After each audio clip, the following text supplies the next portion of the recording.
చందమామ కథ మాణిక్య వాచకర్. పాండ్యరాజులు మధురా పట్టణాన్ని ఏలుతూ ఉండే కాలంలో ఒక రాజు వద్ద వాదవూరార్ అనే మంత్రి ఉండేవాడు. వాదవూరార్ శివభక్త పరాయణుడు. ఒక రోజున రాజు వాదవూరార్ను పిలిచి, ఓయి మంత్రి, నీవు చోళరాజ్యమంతా తిరిగి ఎంత ధనమైనా సరే వెనుదీయక వెచ్చించి మన ఆస్థానానికి పేరు తెచ్చే ప్రశస్తమైన మేలుజాతి గుర్రాలను తీసుకురావలసింది అని చెప్పి పంపాడు. సరేనని రాజాజ్ఞ ప్రకారం వాదవూరార్ బయలుదేరి వెళ్తూ ఉండగా దారిలో ఒక పొగడ చెట్టు కింద ఒక వృద్ధ బ్రాహ్మణుడు ఎదురయ్యాడు. గొప్ప తేజంతో ప్రకాశిస్తూ ఉన్న బ్రాహ్మణుణ్ణి చూసి చూడటంతోనే వాదవూరార్ మనస్సులో ఒక విధమైన సంచలనం కలిగింది. అతడు ఆ వృద్ధుణ్ణి మహానుభావునిగా ఎంచి సాష్టాంగపడ్డాడు. మహాత్మా, నాకు చిన్నప్పటి నుంచి కుతూహలంగా ఉండే ముక్తి మార్గం నీవు చూపగలిగితవని తోస్తున్నది కనుక తరుణోపాయం చూపి పుణ్యం కట్టుకోవలసింది అన్నాడు. అప్పుడు వృద్ధ బ్రాహ్మణ రూపంలో ఉన్న పరమశివుడు నిజ రూపంలో సాక్షాత్కరించి వాదవూరార్కు తరుణోపాయం అనుగ్రహించి అదృశ్యమయ్యాడు. ఆ క్షణం నుంచి వాదవూరార్కి కవితావేశం కలిగింది. తన ఇష్ట దైవమైన శివుని గురించి అద్భుతమైన పద్యాలు ఆసువుగా చెప్పనారంభించాడు. వాదవూరార్ చెప్పే మధుర కవిత్వానికి పరమేశ్వరుడే తన్మయుడయి ఒకనాడు ప్రత్యక్షమయ్యాడు. భక్తాగ్రేసరా, నీ నోటి నుండి వెలువడే పలుకులు ఒక్కొక్కటి ఒక్కొక్క మాణిక్యం విలువగలది. ఇంతటి నుండి లోకులు నిన్ను మాణిక్య వాచకర్ అని పిలుస్తారు అని చెప్పి దీవించి అంతర్హితుడయ్యాడు. శివభక్తుడిగా మారిన వాదవూరార్ తన చేతిలో ఉండే రాజద్రవ్యాన్ని అంతటినీ వినియోగించి ఒకచోట శివాలయం నిర్మించి ఇష్టదైవాన్ని కొలుస్తూ అక్కడనే ఉండిపోయాడు. ఇంతలో రాజావారి భటులు వెతుక్కుంటూ వచ్చి వాచకర్ను తక్షణమే దర్బారుకు రమ్మనమని ప్రభువుల ఆజ్ఞ అయ్యింది అని చెప్పారు. వాళ్ళ వెంబడే వాచకర్ మధురానగర్కు వెళ్ళాడు. ఈ ఆలస్యానికి ప్రభువు కోపించి తనను పీడిస్తాడని మాణిక్య వాచకర్కి తెలుసు. అతను అనుకున్నట్లుగానే గుర్రాలు లేకుండా వచ్చినందుకు రాజు వాచకర్ను ఖైదు చేయించి అనేక విధాల హింసలు పెట్టాడు. ఇది చూసి పరమేశ్వరుడు విచారించి తన భక్తుని రక్షించటానికని ఒక చిత్రమైన పని చేశాడు. అడవిలో ఉండే నక్కల గుంపుని మేలు రకం గుర్రాలుగా మార్చివేశాడు. తను ఒక గుర్రపు వాని వేషం వేసుకొని ఆ మాయా గుర్రాలను రాజు వద్దకు తీసుకొని వెళ్ళాడు. గుర్రాలను చూడగానే రాజు ఆశ్చర్యభరితుడయ్యాడు. అప్పుడు ఆ గుర్రపు వాడు రాజుతో, ప్రభు, నేను మాణిక్య వాచకర్ స్నేహితుడను. చోళరాజ్యమంతా తిరిగి ఎంత ధనమైనా సరే వెనుదీయక మేలుజాతి అశ్వాలను తెమ్మని నన్ను అతను నియమించి ఉన్నాడు. ఇవే ఆ గుర్రాలు అని చెప్పాడు. మంత్రి పట్ల జరిగిన తొందరపాటుకి రాజు విచారించి వెంటనే వాచకర్ని ఖైదు నుంచి విడుదల చేయించాడు. కొత్తగా వచ్చిన గుర్రాలను శాల లోపల కట్టివేశారు రాజభటులు. అయితే ఆ రాత్రే గుర్రాల రూపంతో ఉన్న నక్కలన్నీ వాటి నిజరూపం పొంది శాలలో ఉండే అసలు గుర్రాలను కరచివేసి అడవిలోకి పారిపోయినాయి. ఇందుకు ఫలితంగా రాజావారి శాలలో ఉండే మేలుజాతి గుర్రాలు చాలా వరకు చచ్చిపోవటం, కొస ప్రాణాలతో బ్రతికి ఉన్నప్పటికీ ఎందుకు పనికిరాకుండా పోవటం జరిగింది. ఈ సంగతి తెలియగానే రాజు ఉగ్రుడయ్యాడు. మాణిక్య వాచకర్ మాయలు పన్నుతున్నాడని, తనను మోసం చేస్తున్నాడని తలచి ఈసారి మునుపటి కంటే హెచ్చుగా మంత్రిని హింసలు పెట్టసాగాడు. తన భక్తుని పట్ల రాజు చేసే దుర్మార్గాలకు రుద్రుడు ఉగ్రం తాల్చి తలపైన ఉండే గంగను భూలోకానికి వదిలిపెట్టాడు.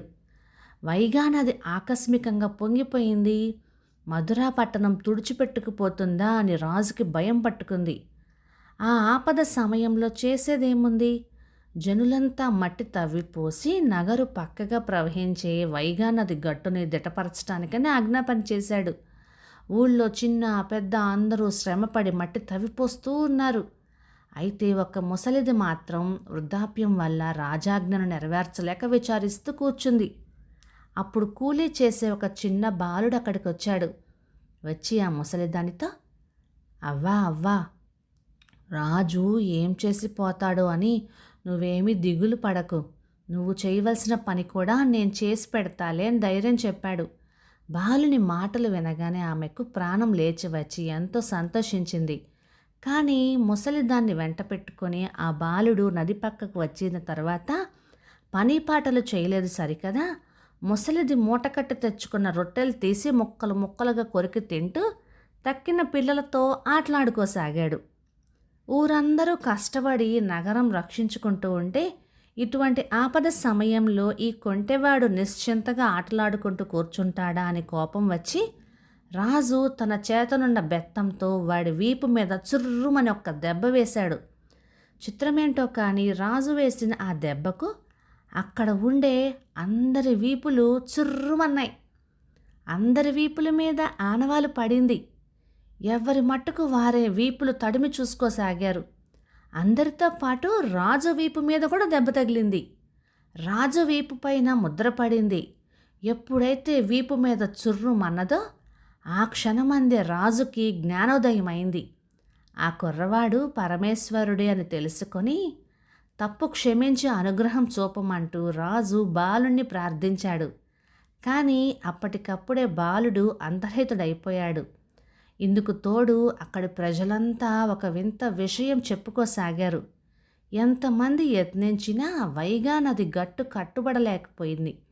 ఆటలాడుతూ పాటలు పాడుతూ ఆ పెంకె బాలుడు వాని చేతితో కొంచెం మన్ను తీసి వేసేసరికల్లా నదిలోని నీరు పొంగటం నిలిచిపోయిందని, ఆ బాలుని మహిమ వల్లే నీళ్లు గట్టు దాటి రాకుండా నగరం రక్షించబడింది అని. ఈ మాటలు చెవిన పడేటప్పటికీ రాజుకి మరీ విస్మయం కలిగింది. ఏమైనా సరే ఆ చిన్నారి పెంకి పిల్లాడు మళ్ళీ కంటపడే వరకు ఇక్కడి నుంచి కదలను అని భీష్మించుకొని కూర్చున్నాడు. ఇటువంటి దీక్ష పట్టుకున్న రాజుకి అప్పుడు ఇలా మాటలు వినపడ్డాయి. రాజా, నీ ఆస్థానంలో ఉంటున్నటువంటి మంత్రి మాణిక్యుడు సామాన్యుడు అనుకుంటున్నావు కాబోలు. అతడు నా శిష్యుడు, గొప్ప భక్తుడు, మహిమాన్వితుడు సుమా, ఇప్పటికైనా తెలుసుకో అని. తక్షణమే రాజు మాణిక్య వాచకర్ వద్దకు స్వయంగా వెళ్ళి క్షమాపణ చెప్పుకొని అతనిని చెర నుండి విడిపించాడు. వాచకర్ తిరుప్పెందురై అనే ఊరిలో నిశ్చింతగా శివారాధన చేసుకుంటూ ఉండగా చిదంబరం వెళ్ళవలసిందని శివుని ఆజ్ఞ అయ్యింది. ఆ ప్రకారం మాణిక్య వాచకర్ చిదంబరం వెళ్ళాడు. అక్కడకు ఒక జైన సన్యాసి తన మంత్రప్రచారం చేయడం కోసం వచ్చాడు. వాచకర్కు ఆ జైన సన్యాసికి మధ్యన తీవ్రమైన వాదోపవాదాలు జరిగినాయి. అందులో ఆ సన్యాసి నెగ్గలేకపోయాడు. పైగా మోగదైన చోళరాజు కూతురుని మాట్లాడించగలిగావంటే నేను ఓడిపోయినట్టే అని అంగీకరిస్తాను అన్నాడు అతను. అప్పుడు మాణిక్య వాచకర్ పరమేశ్వరుని కృప వల్ల ఆ జైన సన్యాసి తనను వేసిన అడ్డు ప్రశ్నలన్నింటికీ ఆ మోగ బాలిక చేతనే జవాబులు చెప్పించాడు. ఆ అమ్మాయి నోటి వెంట వచ్చే యుక్తియుక్తమైన చక్కటి జవాబులు విని జైన ప్రచారకుడు అక్కడ ఉన్న అందరూ ఆశ్చర్యభరితులయ్యారు. అప్పుడు జైన సన్యాసి మాణిక్య వాచకర్కు సాష్టాంగపడి ఆయనకు ప్రియ శిష్యుడై వెంటనే శైవ మతాన్ని అవలంబించాడు. తర్వాత మాణిక్య వాచకర్ అనేక పుణ్యక్షేత్రాలు దర్శించుకుంటూ పోయి చివరకు పరమేశ్వరునిలో ఐక్యమయ్యాడు. కథ సమాప్తం. ఇక ఈ కథ 1953 ఆగస్టు నెల చందమామలో వచ్చింది. రచయిత ఎస్ పద్మనాభం గారు. ఇక ఈ కథ మీకు ఎలా అనిపించిందో తప్పకుండా కామెంట్ చేయండి. ఇక ఈ కథలు మీకు నచ్చినట్లయితే లైక్ చేయండి, షేర్ చేయండి. ఇలాంటి మంచి తెలుగు కథల కోసం మన ఛానల్ని సబ్స్క్రైబ్ చేయండి. Thank you.